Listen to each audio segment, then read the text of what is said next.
Do today is I'm going to show you how you can really easily make references in APA format using Microsoft Word. So the first thing that you're going to do is you're going to go to the References tab in Word, and I'm using the newest version of Word here, so yours may look a little bit different, but what you're looking for is this section up here that has citations, bibliography, and the type of format we're going to be using, which in science is going to be APA. And I use APA format for everything from grade 9 all the way through to grade 12.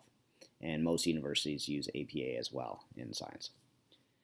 Okay, so what we're going to do is we're going to use citations, or in older versions of Word, you're going to see a little tab here called Manage Sources, and you're going to click on that. Now, in the new version of Word, when you click on citations, you get this little sidebar.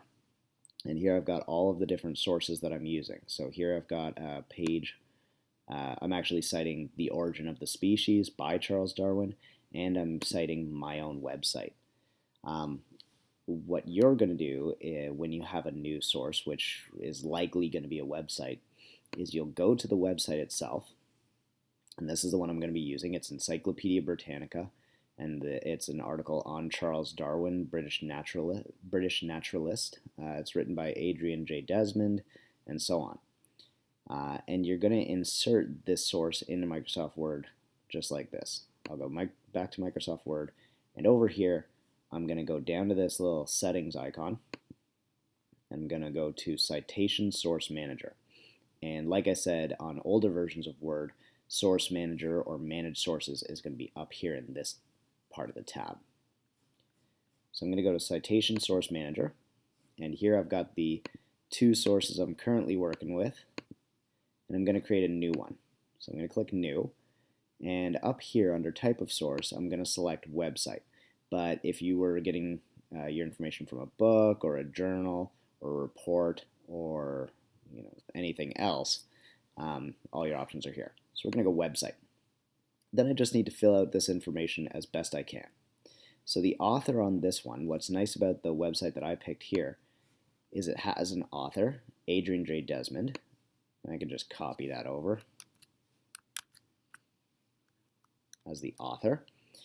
Some websites often have a corporate author, so if it's written by a company rather than a person, you would just click Corporate Author and it would show up down here, and you would write the name of the company that produced the website. Okay, but Adrian J. Desmond is the actual author's name. Then I've got web page and website. So the difference there is that the web page is Charles Darwin, British naturalist, and the website is Encyclopedia Britannica. So if I go back here, the name of the web page is Charles Darwin, British naturalist, and the name of the website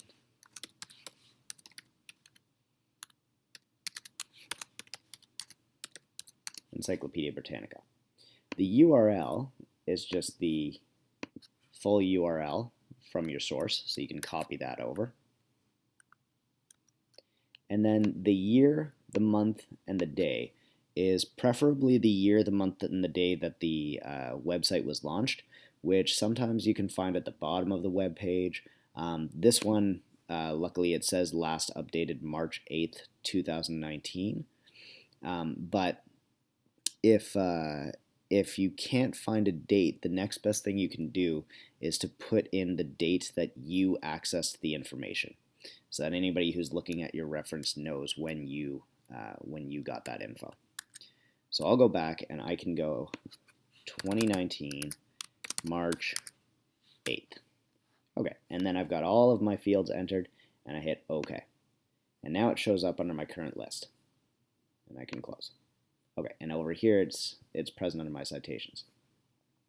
So for my reports, pretty much right through to grade 12, when you're all done and you've got all of your references here, I'm going to ask you to put in a references section, or here we've got bibliography or works cited.